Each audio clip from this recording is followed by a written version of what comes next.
était jeune. Elle était jeune. Prends le micro, prends le micro. J'étais jeune. Voilà. C'était mon propre argent. Et c'était son propre argent. Hein, Sœur Solange, c'était son propre argent. Ce n'était pas son argent. Okay? J'ai acheté des bottes de pluie Des- à $160. Des boîtes de pluie Hunter. Hunters à $160. Et Laurent. Et l'eau rentrait quand même. Après $160, je veux dire dollars, l'eau rentrait quand même. Pince. Et tu as regretté cet achat.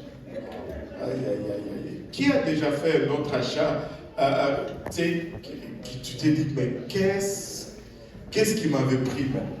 Ma soeur Laura, c'est dire, elle est en train de se dire, quel achat que je vais dire. Oui, le doyen, même le doyen est tombé dans le piège. En fait, je sais que ma femme va me tuer. Et la soeur Istali, elle est à la maison. En direct. Quelqu'un coupe le live parce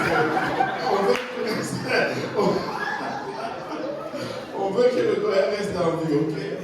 Sœur Istali, tu as le Saint-Esprit, amen. Les enfants de Dieu ne se vengent pas. Amen. Bon.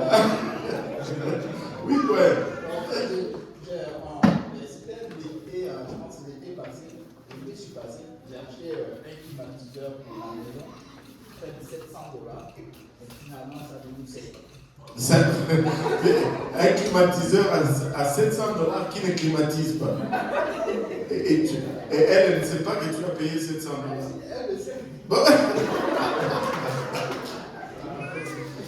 Aïe, aïe, aïe.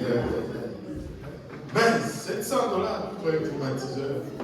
Je ne connais pas le prix des climatiseurs, mais bon, alléluia, voilà, le truc là, avec un tuyau dehors là. Aïe, aïe, ça, ce sont des escroqueries. Oui. Anyway, frère Brunel avait aussi quelque chose. Est-ce qu'on doit mettre quelqu'un sur la chaise à côté comme ça, la soeur Catherine? J'ai vu la soeur Catherine tout à l'heure. Ah, et avec l'enfant là-bas. C'est quand j'étais célibataire. Ah, c'était avant Catherine, ok. Quand il était célibataire. Ok, vas-y, dis-nous. Dans la même période, j'avais acheté une imprimante.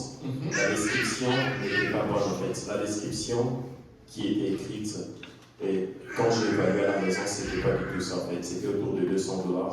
Et dans la même période, j'avais également acheté une table de mixeur en fait pour le son. Ça m'a pas vraiment servi. Tu achètes une table mixeur pour chez toi.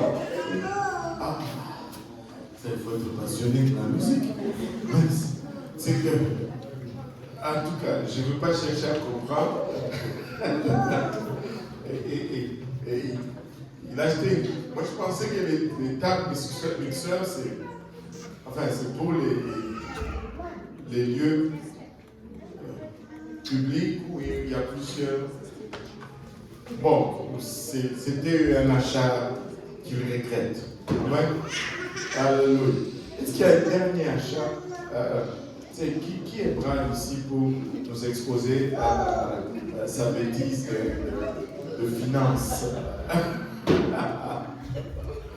Oui, le frère Gauthier, oh maman, la soeur Rélie n'est pas ici aujourd'hui. Là, à la maison, pasteur, tu me dis juste le son. Laisse l'image. Tu peux juste couper le son. Amen. En tout cas, ça c'était avant. Ça c'était avant. Avant quoi? Avant le salut ou avant Aurélie? Ok. C'était ma première voiture. Ta première voiture. Que j'avais achetée ici. Et elle m'a posé tellement de problèmes. C'était quoi ton voiture? Une Hyundai Azera. Une Hyundai Azera. Ah. Hyundai Azera. Ok. C'est ce qu'il a dit. Oui. Donc avec elle, j'ai eu beaucoup de tickets de stationnement. Intervention, je suis passé à la cour. Et elle a fait 30 jours en fourrière. Donc j'ai dépensé plus d'argent en ticket. Et même quand je suis allé à Brazzaville, c'est le frère Samis qui s'occupe de ça. Et malgré ça, il m'appelait tout le temps parce que les tickets rentraient. Pas les payer. Donc c'est une catastrophe. C'est frère Service vient d'être associé à 2 mauvais achats.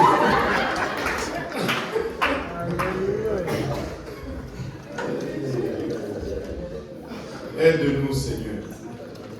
Certes, nous pouvons regarder tout cela dans nos vies et regarder certaines choses ou certains achats que nous avions faits et dire, mais à quoi même je pense? Moi, si je pense à ceci, si je pense vraiment à un achat stupide que j'ai eu à faire, je pense que c'est comment on appelle encore ce tapis roulant qu'on a. Voilà. J'avais tellement de projets. Je me disais que j'allais être le chrétien le plus athlétique, que j'allais faire du sport, je veux vivre longtemps pour combattre le diable le plus longtemps possible. Mais bon, cette affaire était en spécial chez Canadian Tire. Je suis allé prendre cette affaire, c'était toute une gymnastique pour le rentrer d'abord dans la maison. Et aujourd'hui, c'est dans le sous-sol, c'est monté. Bon, la seule façon de sortir ça de là, c'est de le démonter. Que Dieu m'aide, que je commence à me remettre en forme. Amen. Parce que sinon, c'est vraiment... Bon, un de ces achats que tu as fait, que tu regrettes.